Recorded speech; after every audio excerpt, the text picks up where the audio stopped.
Hey guys, good evening. Thanks for joining in. Saturday evening, we have a special guest joining in today. Uh, so, yeah, so sorry.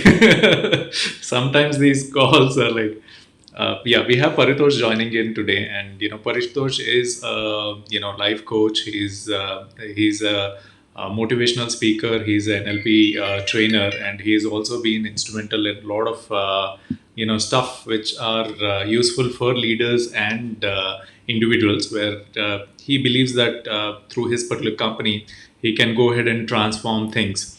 And yeah, so over to you, Paritosh. Thanks for joining in because Saturday के दिन lot of people generally relax हो जाते हैं इस time में we have you and coincidence is that we both are sharing a similar pattern of color so Thank you, Ravi. Thank you for this invitation. And I've watched a few of your sessions, and I thought that those conversations are really just having fun. I would think this is part of the relaxation. So whether it is Saturday or Sunday, it doesn't matter. And so thank you very much for having me. And thanks for introducing me. Just little bit, I would like to add those who may not know. So I'm basically a mechanical engineer, and probably I always call that mechanical engineers are very, really versatile. You will find them anywhere and everywhere. So I basically did my engineering and joined Tata Steel in Jamshedpur, and I'm actually born and brought up in Jamshedpur. So with that background in a middle class families, you know what happens, the work is first. So that was my journey. Though I had a few other alternatives which I will explain a little later. But what happened was, after 7 years of working there, I was exposed to a few things. For example, process consulting and management consulting, and a couple of good consultants I worked with. For example, McKinsey, and then Booz Allen was there. So we are working on some supply chain re-engineering. wow. So that was very fascinating, and I was running power plants. So I thought, why not I use both of these experiences somewhere else? So I moved out. So then I came to another ITES company, which is Satyam, and did many things. In fact, I ended up doing completely different thing, which was a CRM practice I was heading globally for PeopleSoft, and then I very soon I realized that this is something also which is not my call. So I was moving out, but in the meantime, Oracle called me and they gave me the similar role. So I said, okay, it's at least a kind of a differentiator for me. So I joined in, but the work again, within 2 years, I was quite burnt out. And I again decided to move out. But this time again, I got a call from Oracle Corporation that, okay, forget about IT. Why don't you manage partnership? And I said, yeah, this is something new. So I joined in, and I was like 6 years I was doing partnerships. So in between, I had many companies, whether Oracle, then I joined HCL as a global head of alliances, then Tech Mahindra as a global head of alliances. But then by that time, I was thoroughly convinced that this is not my area. So around 2014 is the time when I moved out and decided to do something which I would call it, I was passionate about at that time. But if I look at this career, it has got no connection with what I'm doing today. But there is a past to it as well, because for me, the interest in mysticism started long time back. Okay. And this happened to me when I was 1998. I mean, when my father actually expired. And that was a big event. And that is the time actually I started searching where my father has actually gone. Okay. To an extent that you might have heard about this book, Many Life, Many Masters, by Dr. Brian Elvis. It's about past life regression. I read that book in 1998. And since then, I've been exploring one or the another thing. I went into hypnosis, then into yoga, into pranic healing, into many things. Oh. So my journey, what I'm doing today, is a 20 years plus journey. And this parallel was already existing within me. But it just that happened, no, that within your personality, there is one overwhelming part which is living within you, but there's another small kida which is kind of becoming bigger and bigger and bigger. A time comes when both are like equal and start infighting, right? And that was the most troublesome time for me, which I was calling from 2009 till 2012. And I went into depression because of that infight that was going. To an extent that I went down and I had to really take help of the psychiatric medication. I went into severe depression. At that time, again, I added few more things to myself where coaching came in, then I had NLP came in, and none of these things I actually learned that I will be using it tomorrow. So I use it on myself to come out of that situation. But by that time, the around 2013 and 14, I really liked the way people I could serve through this. So I have been doing this counseling and coaching, as you were mentioning, that we have been doing informally, right? So I'm also doing this informally for quite many years. And then that is the time I had discussion at home, and I discussed with my elder brother, and finally he said, okay, if you're not at all happy with whatever you're doing, so why not you take a jump? And I took a jump, basically. It's not been easy since 2014, because being a mechanical engineer and then coming into the field of L&D and training and coaching, the biggest issue was that I was already 45 by that time. Okay, and then taking a plunge into completely new area was a challenge, but thankfully I'm doing pretty well from that point of view. So It looks, I mean, this nobody journey. can guess your age. I mean, you look younger than me. So whatever you're doing, it's really working out for you. Working out on you. Thank you. Thank you. Thanks for the compliment. But yes, I think I never bother about it, what it is and what I'm seeing that just the outer thing doesn't actually reflect. You meet a person, then you really come to know what the person is, right? True. So Very true. that's where I am. This is where in fact, the new journey I started in 2014. Hmm. So I would call it now 6 years, 7 years now. Um, Going strong day by day, and so Yeah, I like the that's name it. of your organization, Transhumans, right? Right. Yeah. So क्या क्या story है उसके पीछे? Okay, this is the rebellion within me. Let me tell you what happened. I have a very good friend, and I won't mind taking his name as well. My friend is funny.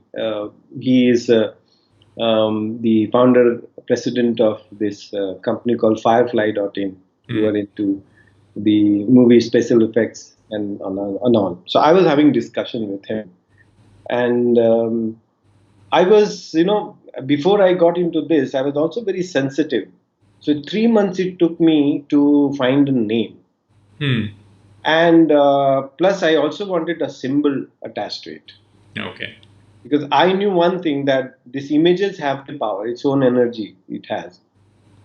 So I was just looking at um, a name which signifies, in a sense, it means um, transcendence, okay, to the higher level. So this word I was just searching for. Then I came to know something called transhumanism. Okay. Okay. So transhumanism is a word. If you look at the definition, what it means is that it's a kind of a humanoid plus robotics plus memory chips to enhance the human's power, productivity, potential, whatever you call it. Wow. And I was like, we have not, explored our inner potential itself in this form itself. And we are thinking of adding chip because our memory is unlimited, Hmm. right? Then why we're thinking of having additional chips and memories in our human brain to increase its memory and the recall and all? So I said, let me put this name itself as a transhuman consulting. Means let me help humans realize their higher potential, what they are. And that's where the name came. And then I asked my friend to help me with the logo. So for 3 months, he worked on it. Hmm. And one day he sent me a big list of images. And I had to actually write the whole story. He said, no, your logo is not your idea. You have to write down everything, what you mean by it. So he helped me with it, and I got some 5 or 6 options. Options. There's one particular picture when I actually saw, I felt as if some 9-10 kgs have gone out of me. Okay. And that day I decided that's it. So that's how my logo came, and that's how the name came, actually. So that's the history. And nobody has asked me. So you asked me this for the first time. So It I'm goes glad because that I got I that. know when when an entrepreneur, works on building the name, it's not easy. It's just not going picking up something. There's a story behind every name, every logo. It takes hours, days, months to basically finalize one. And why? I mean, and we are always prepared. The brand owners who are really passionate, the entire story of why we've chosen this logo or this particular name compared to all the others. So yeah, I can really relate to understand, what goes behind choosing the name. It sounds, I mean, it's just name for others, but there's a story behind it, a big story behind it. Yeah, when I see the logo, I see the entire story, entire journey I see. Mhm. Good one. So nice connecting with you. So Paritosh, now what are your current projects? What are you currently up to? So right now, there is what I have gone into is the field is pretty diverse, Hmm. but there is one underlying theme I would say which is very common. Okay. Uh, I have invested a lot of my time and energy, um, uh, basically on the Eastern philosophy, which is Hmm. the core of me. While I had to come out in the market and do some kind of a program, I connected with NLP pretty much. Okay, but and when I launched one of the certification program, it was NLP. But what I do is way beyond NLP actually. Okay. So few things I would like to mention that for my own journey, if I really look at it, I took Diksha in Kriya Yoga after many years of struggle, searching for the Guru, and one fine day, that day also came. In 2007, I finally took the Diksha in Kriya Yoga. Hmm. And but that also didn't happen in just one day. Means I was searching, I was reading, I read Yogananda and so many people for years together, and so that had a lot of impact on me. Then I was also interested in this energy sciences. Okay. So I read a lot about quantum healing techniques, and I will tell you that I actually explored homeopathy as an energy science. Okay, I'm not a doctor. I explored it, and today I'm helping many, actually, including doctors. Um, then I became pranic healer, Hmm. and then I got into Reiki. Wow. Um, We've almost explored everything. right. Then I'm quite advanced pranic healer. Then I was when I did the NLP, that time I started actually exploring the language. Hmm. This is one of the most fascinating subject that I have, and in fact, in recent few webinars, I also spoke about how to use language for healing. Okay, how to use language for transformation. Hmm. So what I did was I kept on exploring on all of these aspects. At the same time, I was exposed to this ontological, this training landmark education that also helped me. But very soon I got into NLP psychotherapy. Started reading a lot about psychology. NLP gave me another direction to read a lot about neurosciences. Okay. Went into research in the genome, genome study there also. And so I was like a wild person, kept on expanding everywhere. And when I came out with my program, I've been connecting these dots or connecting many domains. And that's what I would call is my USP. So even when I went ahead with some of the leadership program, Hmm. and it really clicked with people because in my own life, I had been through some leadership programs, and then there are many hackneyed training programs. You take a name, and there are many certifications and all. But I was not okay with any prescriptive model for any human being Hmm. because my life was completely exploration. Right. I said that if at all I'm going to use a model, I'm going to use model only for exploration, Hmm. but not for defining. Maybe sometime when we are using our, like say for example, esoteric world will tell you, or the spiritual gurus will tell you, know yourself, right? Hmm. And the one big question is knowing myself means what should I know about myself, right? So there, being coming from an engineering background helped me because we are engineers, so we need to have some structure or something to There is a find. process to So it, everything right. related.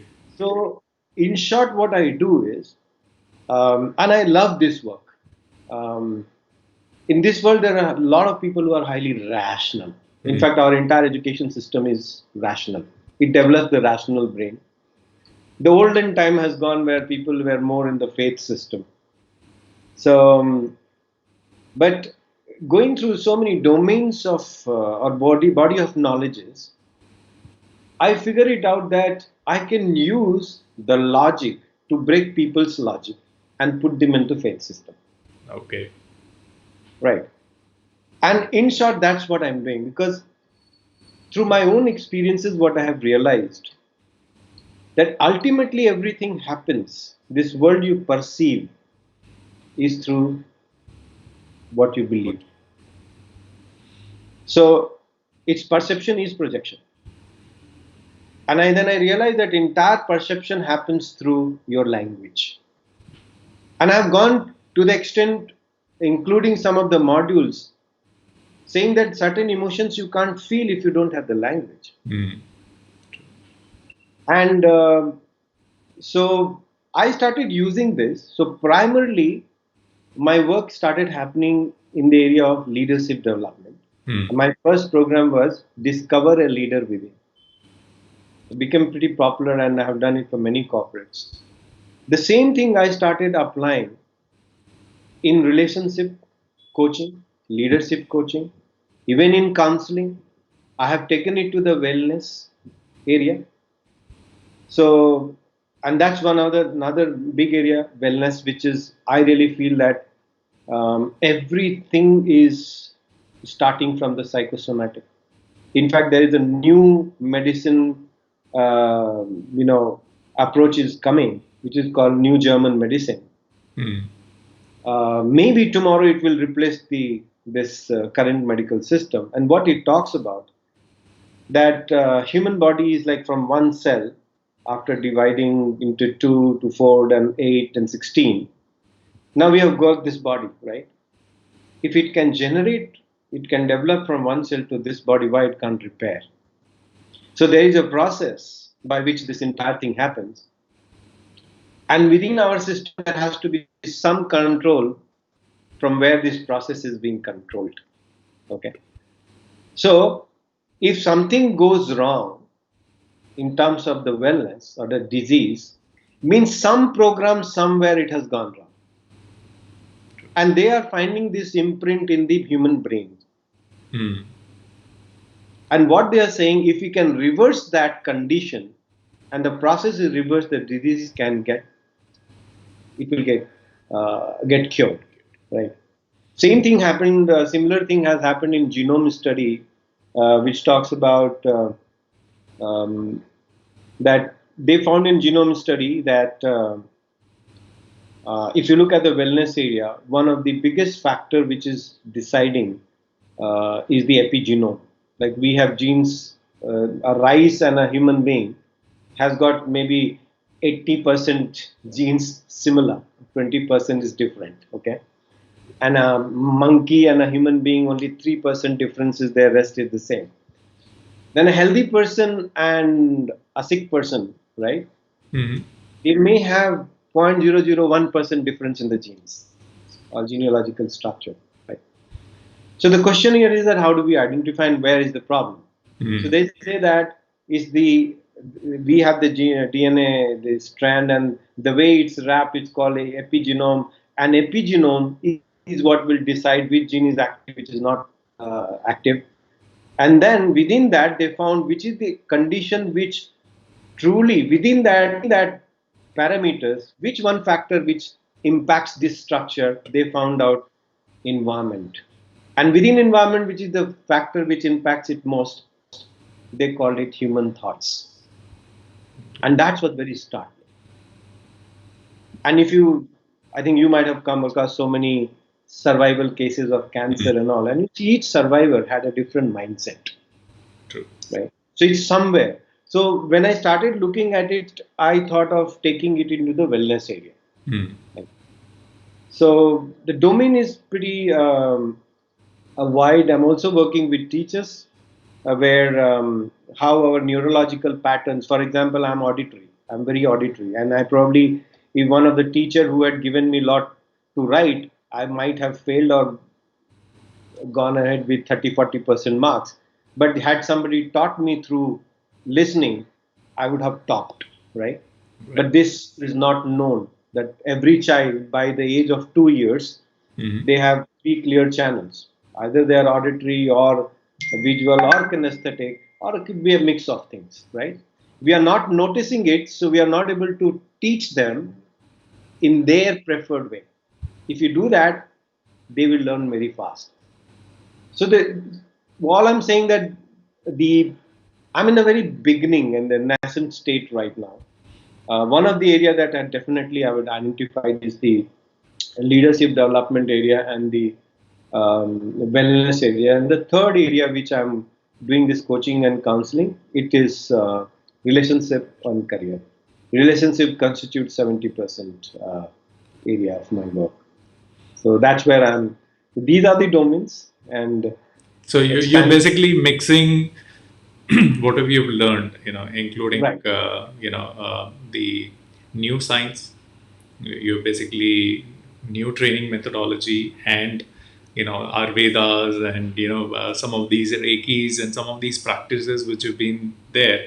You're basically Right. trying to get the best out of it and then trying to implement wherever it applies. So Paritosh, Absolutely. we have some rapid fire questions also for you so that we Sure. know you well as Paritosh than a coach or a person who's trying to impart some of these things to others, influence others Sure. and make it transformation, which is your brand Right. name. So yeah, are you all set ready? Yes, yes, yes. Excited to hear the questions. So what would you do if you were invisible for a day? I would have just freaked out because probably even today I want to become invisible. So I would continue to be what I'm doing, in fact, because uh, this is, I don't know why you asked this question, the first question, but this is something which I always feel that, can I be invisible Hmm. so that I just be who I am? I don't need to be Other. what others want me to. So that's what I'm saying. I think I do exactly See, what I am. some magic which made this question to be on the top. Yes, yeah, I love this question. So what's the most courageous thing you have ever done? Coming from a very meek, I consider myself as a very meek personality, and there was a time when in 2007, um, in the midst of all the challenges that I had, um, financially, mother was not well, Hmm. and I actually was detected with something serious, and to me it was like a brink. Okay, and I resigned my job, and I think that was the turning point for me. I remember that discussion because my boss came all the way, and he came here to Hyderabad and called me in Taj Krishna and having discussion with me. And I said that um, he asked me, "Do you have insurance?" I said no. "Do you have medical insurance?" I said no. No. "Do you have bank balance?" I said no. "Are you mad? You have resigned. Do you have a job?" I said no. And then he asked me, um, "What the hell you have done?" I said, "Only thing I know right now is that there are chances that I may survive. Hmm. So I'm taking a risk. But I know if I am in this environment, I'll definitely not survive. And if I survive, I'll make it." And actually, what happened is that's the turning point for me. And that's the time I realized really that the world that you want to live is just the other side of the fear. And I noticed it. Hmm. I experienced it. It's no more in the book, no more a philosophy for me. It's a reality for me. Reality. And you'll be surprised. Next 3-4 years, how I used to live was the impact was I started living my life through declaration, not by situation. That's the change happened to me. And I'm glad that you asked this question. I could spell it out. That is the turning point for me. So what will happen is, for example, I was working in IT company and in a very senior position. And I decided that my life course is this, like, for example, I have to go to this program, and this program was like 15 days. Okay. Hmm. And my entire leave is 10 days. I know I'm not going to get leave. But right now, when I'm thinking and I'm feeling really excited and very empowered to take this call, I take decision right now. And I make sure I'm not going to review when I go down, whether I live or die. And that thing happened. And next 5 years, I resigned like this for 3 times. And that allows me to take decisions, big decisions now through gut. Hmm. Because now I really know that the whole idea of this reason is a creation of mind. There is no reason. Because manifestation in life happens from a very different center altogether. True.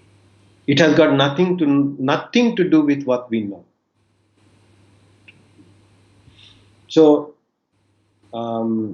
this was, I would say, biggest Biggest. decision for me, and a biggest turning point as well. Yeah. If you just close your eyes and if imagine that you've been pushed as an Olympic athlete, which sport would you complete?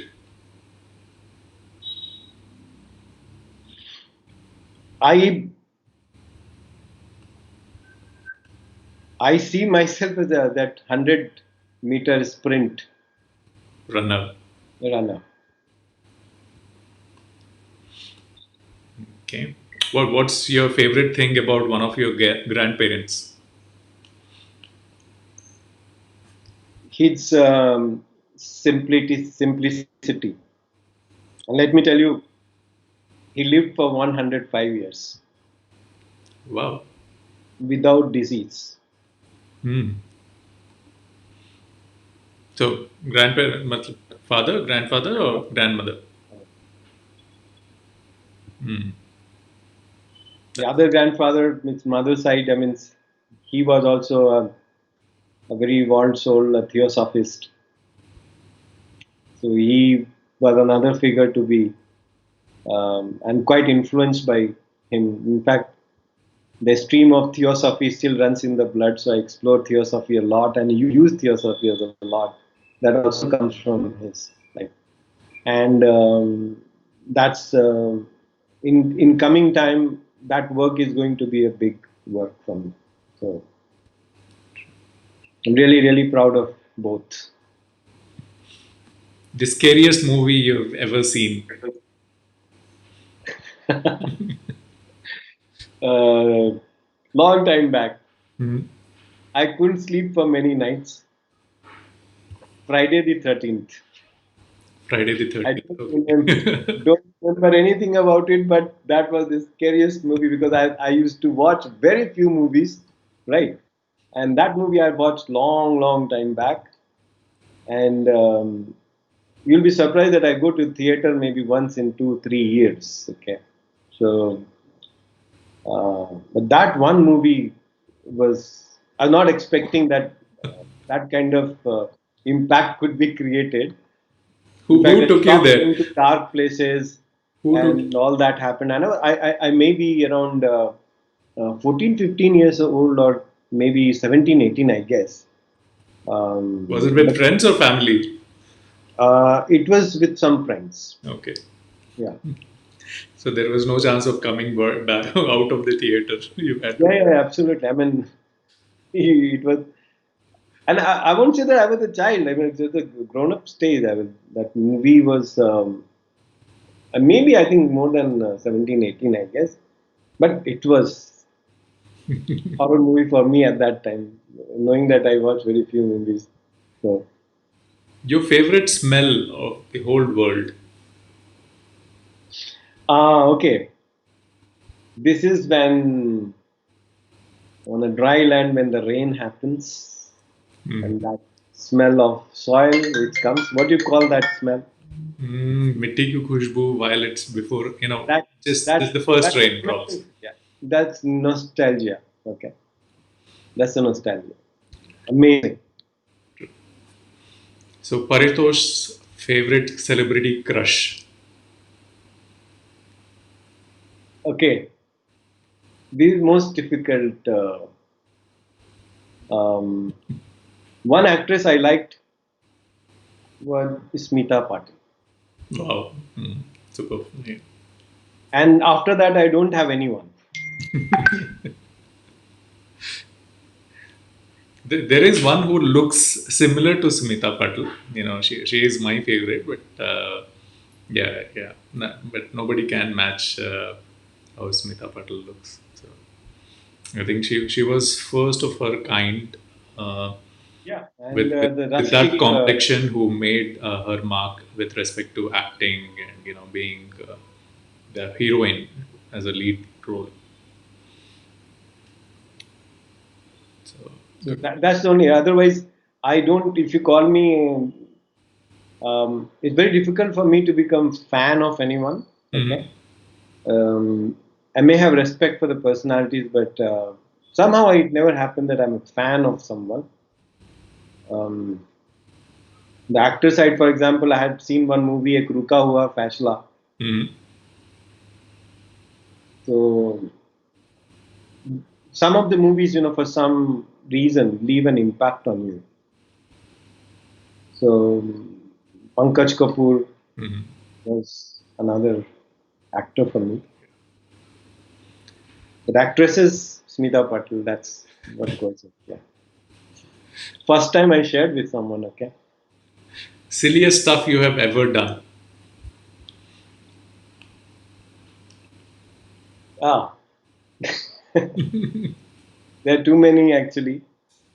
So, not many people know that I'm an extreme backpacker.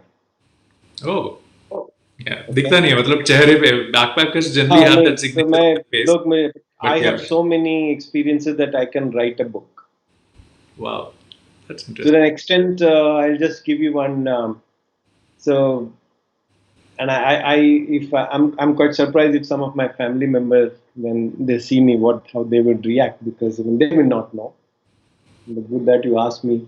Some friends I have shared.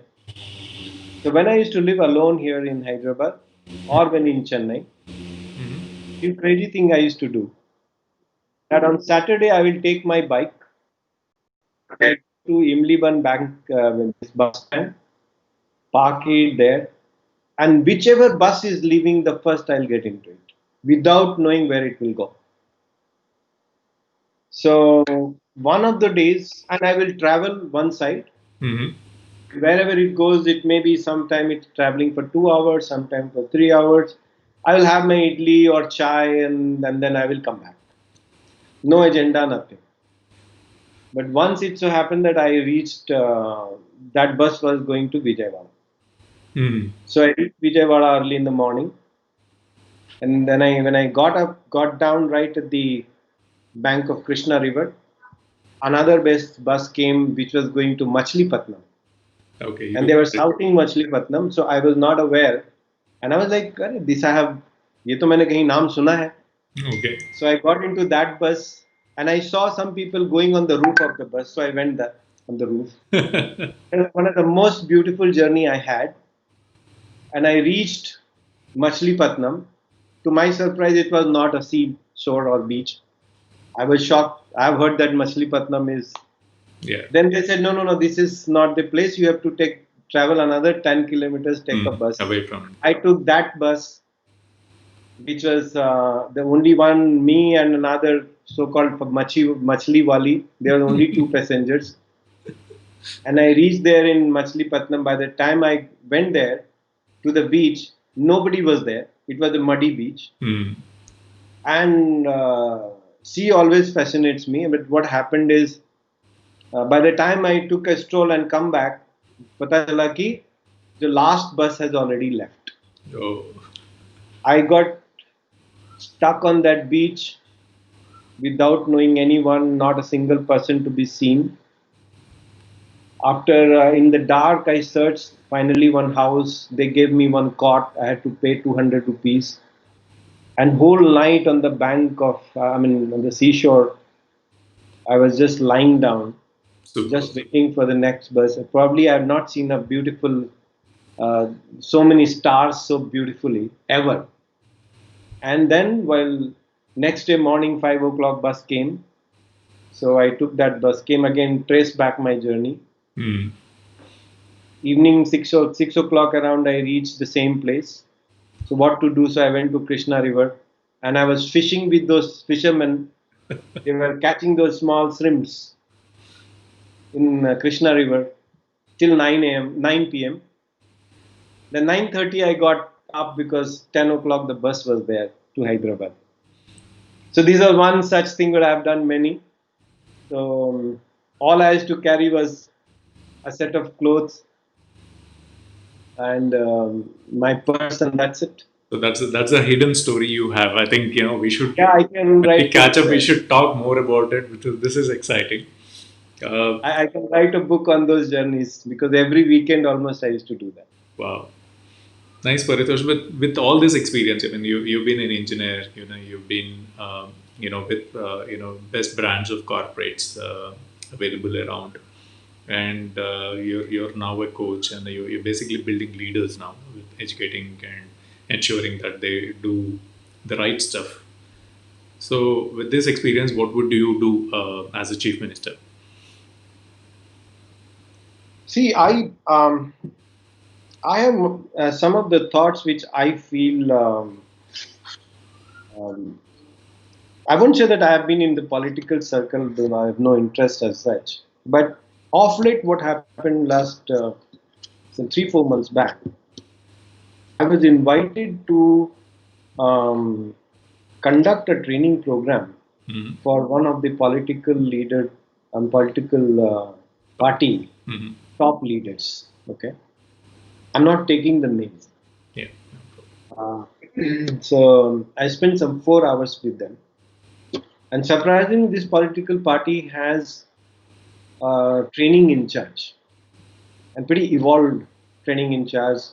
The party president himself is an ex IAS officer, and he's also very evolved.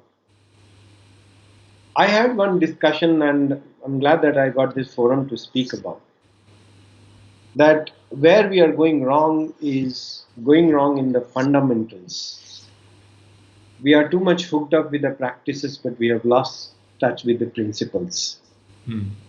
Um, so one of the things which, if I have to make a difference, I would like to make a difference in the education system. And I think that's most fundamental for me. True. And the education system has to be more on education for life and the culture. Education should not be only for survival. Somehow it has been given an attitude wise, entire education, even the highest education, I would say, so called the best of the institutions, they are making some of the worst of the corporations. They are the brains behind it. But those who are really the people who are changing this world, they may not have the education or that university education, but they are drawing it from somewhere else. So I would like to touch upon the education system, which is, I would say, in sync with our DNA, means our culture. Because I know that if there is incoherency between my DNA and an outside environment, it's going to create a lot of dissonance. There will be a lot of internal violence, and that violence will come out in the society. Because if we can believe in peaceful coexistence, right, there's only one way. Today, the political parties or the chief ministers and everyone, they may have a agenda, they may have their party plans, whatever it is. But how many of them are actually there to really have that real development of the humans rather than just pushing their own party agendas, right? So there are people, I would say, they are working on this, they are aware of it. But one of the discussion that I had with them was that if you are inclined towards constitution, it's okay. Constitution can talk about rights and responsibilities, right? But our culture is of love, of compassion, of sahishnuta, right? These things are not coming in us because of the constitution. It comes from my culture. I agree. So if you have moved the culture, want to only uphold the constitution but not the culture and your own root, it doesn't work out. then this development will not take you anywhere. It's going to destruction. And probably I can touch it only through education system. Good point. I think most of the guests also had this particular suggestion, Paritosh. They always wanted, most of the suggestion was more than the healthcare, people wanted to focus on education. So, good point. So, thank you, Paritosh. It was good knowing you. I think I love the mix of the transition and education. You've explored everything, and that's what is required for a coach or a leader or a trainer, where they impart the best from each of these things which they learn, which is apt for that particular person or situation, and then impart that rather than pushing whatever or whatever courses you've done. So that I think I really like that. So keep up the good work. I would thank you for joining in this particular session. It was a nice conversation. But yeah, I think once we meet, we can have lengthy discussions, especially the backpacking trip, the hidden talent which you have not shared in your intro. Maybe that is something is really the area of interest. And thank you so much, and thanks a lot for this. And many things I shared probably for the first time, at least in this open forum. Maybe one or two friends I have with whom I've shared some bit of it. But it's a lovely speaking to you and lovely set of questions. I really enjoyed it, and it also helped me, look back at some of those areas which I have not looked at for many times, for quite some time. Okay, so thank you so much for having me. So, friends, we have Paritosh, as a new friend here. So do follow him as to what he is up to, because he's got a mix of different things which he is talking about. So if you need help or your organizations need help, do get in touch with him. So have a great evening. So thank you, Paritosh, again. Have a great evening, and let's be in touch. Thank you so much.